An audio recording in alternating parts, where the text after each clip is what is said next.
What's going on, everybody? We're back with another episode of Coordinated Chaos. This week we are going to be doing the state of the NFL. We are a little bit over a quarter of the way through the NFL season, so I thought we'd do a look back of where we started, where we're at, some of the teams that are impressing, some of the teams that are disappointing right now, and all around just kind of giving a view of some of the contenders, some of the teams to keep an eye on moving forward, even if they're playing just okay at this point in time. So let me get right into it. We're going to start with the NFC. We're going to start with my team, the Eagles, who are 6-0 going into the bye week this week. I am all in on the Eagles. Obviously, I'm always all in on the Eagles, but now I am officially all in on Jalen Hurts. He has gotten the job done so far this season. We now have a stranglehold over the NFC conference. Moving forward, we have the tiebreaker over the number 2 seed in the Vikings. We beat them in week 2. We have the head-to-head right now. Still have to play one more game against these Cowboys that we just beat this week. And so we really have a good grip of the NFC right now. So we really just have to get business done when it comes to our division moving forward. We have to beat the Giants, who have gotten off to a hot start at 5-1 as well. And as long as we can take care of business in that aspect, win our division, win most of the NFC games, we can afford, if we have to drop a few games to the AFC teams that we're playing. But obviously, better than nothing would be just to almost go undefeated, which is almost possible if you just look. I'm going to read off the teams that are left on our schedule, on the Eagles schedule, and you tell me what the record's going to be at the end of the season. We still have, this is all in order, the Steelers next, then the Texans, Commanders, Colts, Packers, Titans, Giants, Bears, Cowboys again, Saints, Giants again. A lot of winnable games there. I mean, it's super wild to think about that there is a good chance we win a ton of games. We lock up the 1 seed very early on in this season. That would be super ideal because the Eagles play super well at home. The home crowd always goes absolutely nuts, so it's super hard for teams to come in there and get the job done. I mean, if the NFC runs through Philly, I mean, a good team is going to have to emerge to get it done against them at home. So that just bodes well for our chances at making a long run in the playoffs and making a potential Super Bowl berth this season, which I would have never thought I'd be saying at the beginning of this season, because I had too many questions about Jalen Hurts as a quarterback, and he's really proven me wrong. And if you follow me on Twitter, I put out there that basically I was so close to being all in on Hurts. I've just been scarred with the whole Wentz situation the last few years in Philly, that I was very hesitant to go all in on another Eagles QB and just give him my whole heart, because Wentz absolutely broke mine.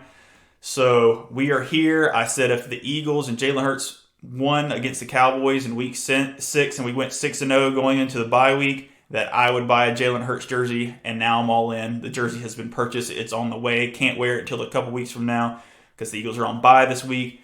But yeah, just to start off there, the Eagles are hot. The rest of the schedule is favorable, and we're looking good going into the rest of the season. All right, so I'm going to name 4 teams here, 3 of which lost this past weekend. One of them won, but still looks very, very iffy. These teams are the 49ers, the Packers, the Bucks, and the Rams. If you ask me, they have all kind of disappointed in their own ways. There's levels to the disappointment here. The Packers, unfortunately, man, Aaron Rodgers is getting zero help. That defense is getting carved up right now. I don't know what Joe Barry's doing as a defensive coordinator there. They can't get on the same page offensively. Aaron Rodgers comes out, says he wants to simplify the offense so the young guys and the receivers can get on track. And the head coach, Matt LaFleur, comes out and says, I don't even know what that means. So there's some disconnect. There's some dysfunction going on. Aaron Rodgers is probably not a very happy camper, and he a lot of times lets people know that. But it is what it is. Packers, who I thought coming into the season were going to be big-time contenders, are looking very, very disjointed at this point in time. The next team, 49ers, disappointed this past week, but I think they're fine going forward. They're a little bit banged up on the defensive side of the ball right this second. And Jimmy G is still very iffy. that's really the only concern going forward is if Jimmy G just makes really dumb decisions, makes poor throws, which he can at times. But Shanahan and that run game usually can basically just destroy people in front of them at all costs because he's just so good at scheming up the run game, and that defense is usually so good that it doesn't matter what Jimmy G does half the time. So the defense has to get healthy, but going forward, I think the 49ers will be fine once it gets towards the back end of the season and we're going into the playoffs. But 49ers disappointed this past week, lost to the Falcons. I made that my Logan's lock of the weekend, and it just blew up in my face, unfortunately. I took an absolute bath this weekend in bets and predictions and whatnot. I was in Vegas. We got back this past weekend, and man, I actually came back, made a little over $600 in profit. None of that was on sports betting, so honestly, bet at your own risk. It is not easy to do. It's tough to do. I was playing roulette, which is all just pure luck, pure dumb luck. So it's wild out there in Vegas, though, for sure. Brought back a little souvenir here. Got a little Las Vegas Raiders special edition Mandalay Bay $25 chip, which I thought was pretty cool, so I just brought it home. But yeah, going on to the next game here. Bucks. Tampa Bay Bucks, man, they do not look good right now. The O-line is giving up a lot of pressure. Tom Brady's on the sideline screaming at them, and they're probably looking at him like, man, you've missed a lot of time in training camp. You missed a lot of time. You don't practice on Wednesdays.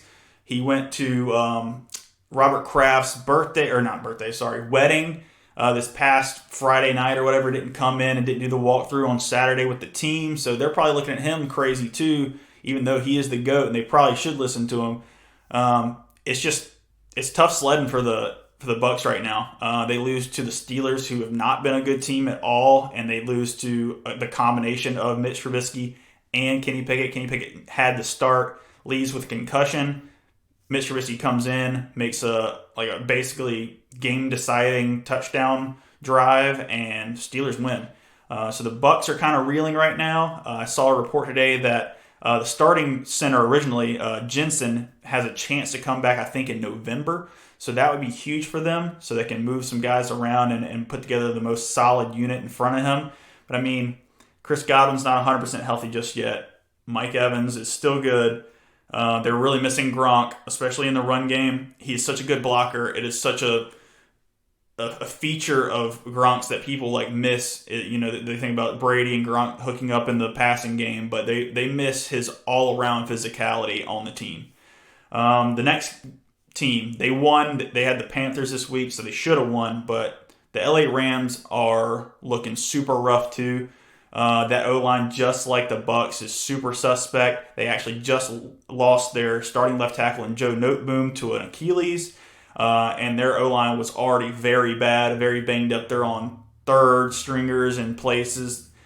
It's looking very bad for them. They really need another weapon on the outside to complement Cooper Kupp at this point. They don't have it. I mean, Allen Robinson played okay against the Panthers, which is the most times I feel like been targeted since he's been in LA. So maybe that chemistry is coming along with him and Matt Stafford, but I feel like they still are missing that explosive element. Van Jefferson is supposed to be coming back pretty soon, so they really need him.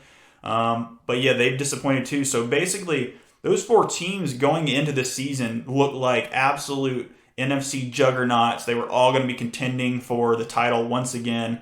The Rams are on that hangover. The Bucks are looking beat up, and Brady's looking a little old.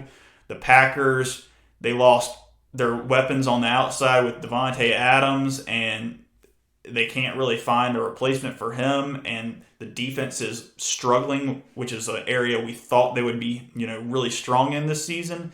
And then the 49ers, really the only problem is their health right this second. I think they're going to be good moving forward. And then Jimmy G is just an okay quarterback. He can get it done half the time. Half the time he makes really bad decisions. So the NFC is wide open. The Cowboys are another team you have to look out for because they're getting Dak Prescott back this week against Detroit. We'll see how that goes.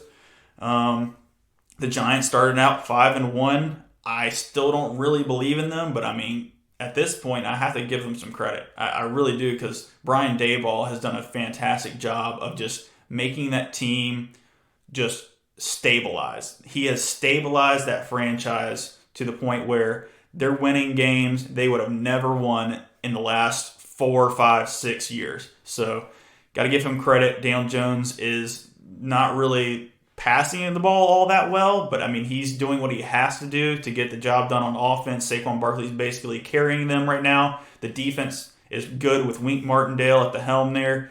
So, they're playing well. They are, at this point, what is stopping the Eagles from essentially locking up the NFC East, and we play the Giants twice late in the season. So there's a chance that if the Giants lose some games, the Eagles win some games, that it might not matter as much, but the Eagles still have to get the job done and beat the Giants twice this year, at least just once. Because at the end of the season, there may be some points where the Eagles have locked up the 1 seed, locked up the division, whatever it may be, that they might want to rest some players and, basically kind of throw some games at the end of the season there. All right, so next, I've talked about, some of the disappointments here. The Giants got to look out for in the NFC. Let's go to the AFC now, where obviously at this point the Bills are the class of the NFC. They beat the Chiefs this past weekend in a hard-fought game. Both teams are very good still. I'm still not sleeping on the Chiefs. I think they're good. Their secondary is very banged up at this point in time, so I want to see them at full strength a little bit later in the season potentially. I still think this Bills and Chiefs these two teams are on a collision course to the playoffs, probably the AFC Championship game. It just depends on seeding where they may match up there. They're both going to make the playoffs. They're both going to win their division. But the Bills, man, and what I'm thinking about right now is the Bills and why they are different from what they were last year. And the one name that keeps coming to mind is Von Miller. That dude is the X factor this season. They had a good defense last year. It was solid. They had decent depth, but they didn't have that one guy on the D-line that could really wreck and change a game, and that is Von Miller at this point. This dude is going crazy right now. I think he had like 3 sacks against the Chiefs.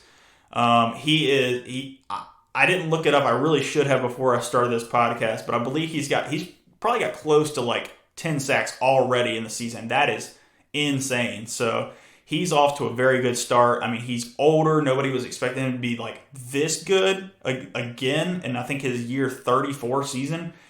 And he is just proving everybody wrong once again, and he's becoming the main guy on that defense right now. He's just wrecking havoc at this point. But I think that's the biggest reason the Bills are so much better on defense and can compete with the Chiefs at an even higher level than they did the past few seasons. Because Josh Allen and Pat Mahomes are almost a wash. You can take or leave whoever you think is better or worse in that matchup. But either way, man, those two teams are obviously the pinnacle of the AFC at this point. There's no other two teams that I think even touches them in that division, or in that conference, I should say. So it's just them two right now. But let me move on to some other teams in the AFC that I have my eye on. I'm just looking at just to see if they can kind of put some things together and make a run here towards the playoffs. Shout out to the Jets, man. They're 4-2. Let me read you the first 6 games, which made them 4-2 of this season. And if you would have told me they were going to go 4-2 to begin the season after me rating these first 6 games that they played, I would have bet, a ton of money that this would have never happened. I mean, there's some crazy circumstances that came to this, but it's still the fact that they still are winning games. The New York Jets are finding ways to win football games. You just don't hear that in the past, literal decade, really. So here's the first 6 games that they've played, and they're 4-2 because of it. They've played the Ravens, the Browns, the Bengals, the Steelers, Dolphins, and Packers, and they're 4-2. At the beginning of the season, like I said, man, if you had said they're 4-2 going into Week 7, I would have been like, "You're an idiot. Get out of my face," because that was a gauntlet when the season began, and it has turned out to be, the Packers are a little disappointing. The Dolphins, unfortunately, were without Tua and Teddy Bridgewater. The Bengals are still trying to figure things out. The Steelers are just a team. The Browns, obviously, they're operating with Jacoby Brissett right now. and the Ravens are still a contender. But those 6 teams aren't as, big time juggernaut as you would have expected at the beginning of the season when it was first starting. But still, for the Jets to be 4-2 is impressive. So shout out to them. Sauce Gardner is legit. He's the real deal. I saw a video of him covering some wide receiver. I don't remember who it was, against the Packers. I think it might have been Romeo Doubs, actually. And, dude, he didn't give him a singular... he didn't give him any air. I think Sauce Gardner was taking Romeo Doubs' oxygen, how close in his hip he was. He kept in stride with... he is the real deal. He's got footwork. He's long. He's strong. He can tackle. He's got it all, man. He is I don't know. I don't know how to describe him. He's kind of like a Richard Sherman type player. Just the size and speed and everything, the smarts. And then obviously on the defensive line for the Jets, Quinnen Williams has been going crazy. I think he had 2 sacks against Aaron Rodgers this past week. He's going wild. So that duo right now is playing well. You have Zach Wilson doing what he has to do to get the job done on offense right now. They have young weapons in Garrett Wilson and Elijah Moore. They still have Corey Davis. So, that weapon group of I can't forget Breece Hall, dude. Breece Hall is incredible, too. He looks like Le'Veon Bell a little bit when I watch him play. And that is definitely a compliment. Not because Le'Veon Bell the last few years, you have a little convoluted view of him from, I don't know, probably 3 years prior. But anyways, Le'Veon Bell in his prime, I should say. But Jets, shout out to them. They look good. Let's move on. We have the AFC South right now. They're keeping that whole division very interesting right now. The Titans are ahead. They're first in that division right now because they have the head-to-head against the Colts. They're actually playing the Colts again this week. So it's going to be a huge game for them, huge division game. The Jags have kind of fallen off, unfortunately. I thought the Jags were maybe going to do something here and take off, but they have faltered a few times here in the last few games. And then the Colts, man, I don't know how to read them. Matt Ryan has played decent the last 2 games. They got some big wins to stay in that division against the Titans. If they beat the Titans, they're going to be ahead in that division now. So it's going to be a wild ride. AFC South keeps it interesting, even though none of the teams are that great right now. I just kind of like those tight-knit, every team can beat every team in the division type of division. So I just enjoy watching that run that they're going to have towards the playoffs and see who ends up coming out on top. If I had to say right now, I think the Titans are probably the best team out of there, but I could be wrong. Moving on, these are teams that I really want to keep an eye on, but I have some concerns. I have some positives for them. First team is going to be the Bengals. The Bengals seem to be putting it together a little bit. They're staying quiet. They're a little bit under the radar right now, even though obviously they're coming off the Super Bowl berth. They started off a little slow this season. They're finally stringing together a few wins here and there. And I think they're probably going to put it together by the end of the season. That O-line is going to gel. They're all basically brand new pieces except for their left tackle and Jonah Williams. So I think by the end of the season, they'll be fine. The weapons are incredible as long as they all stay healthy. So I think the Bengals are fine. That defense is actually still very good. Their run defense is good. So like I said, they got off to a slow start, but I think they're inching their way into a real contender here, and they will be making some noise late in the season as well as getting into the playoffs and making some noise. Even though right now, another team that I have to keep an eye on is the Ravens. They are atop that AFC North division. The Ravens, man, I don't know what's up with them. They seem like a good team. Lamar is pretty legit. He made a bad decision in the last game against the Giants, which gave the Giants the win, essentially. They are a team that, for whatever reason, their defense is giving away huge leads late in games. I mean, they've been up 20 to 10 points in a few games here, and they've let the teams come back and beat them. So it's a little bit disappointing for the Ravens. They're still going to be in contention, obviously, for that AFC North division. They're going to be fighting against the Bengals. They have the head-to-head against the Bengals, so that doesn't work in favor of Cincinnati right now. But those two teams, I think, are going to be the two going into the last few weeks of the season that, they're going to be the contenders for that division, and then potentially contenders when it comes to, fighting off the Chiefs and the Bills and whatnot. The next team is the Dolphins. The Dolphins, a lot of people are sleeping on them right now, and they kind of forgot about them. They're on the back burner because of the Tua injury.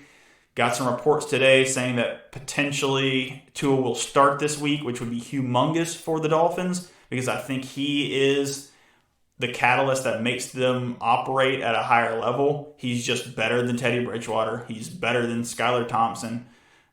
So him having a better understanding of that offense, he's going to be able to operate it a lot more efficiently and smoothly, get the ball out of his hands to Tyreek and to Waddle and all the playmakers they have there in Miami. The defense is still playing pretty well because on that run where they didn't have Tua, they were very competitive in games still because of the defense. The offense just couldn't really match the production, unfortunately, because just you have backup QBs in there. They don't have the chemistry that the starting QB has. So Tua coming back is humongous. Hopefully it's this week. If not, maybe next week. And we'll see if the Dolphins can get back on a roll here, ending, this skid they have a little bit with, the backup QBs. The next team that I have, you guys still keep an eye on. They are 4-2. They are second in the division in the AFC West. And that would be the Los Angeles Chargers. They disappointed me a little bit. Even though they won on Monday night, I was watching that whole game. They should have smoked the Broncos. The Broncos are a bad team. The Broncos' defense is good. The Broncos' offense is awful. They're so bad. Russell Wilson is playing super horribly right now. He's making very few plays out there on the field. The Chargers should have really walked away with the victory easily. It was at home. I don't know.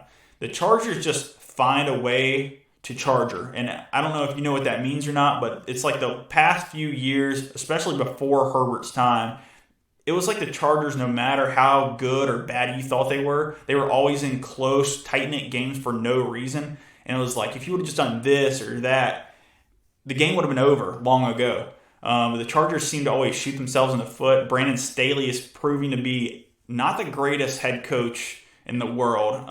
There was a lot of hype on him coming into his rookie season. I think that was it last year or 2 years ago? I don't even remember anymore.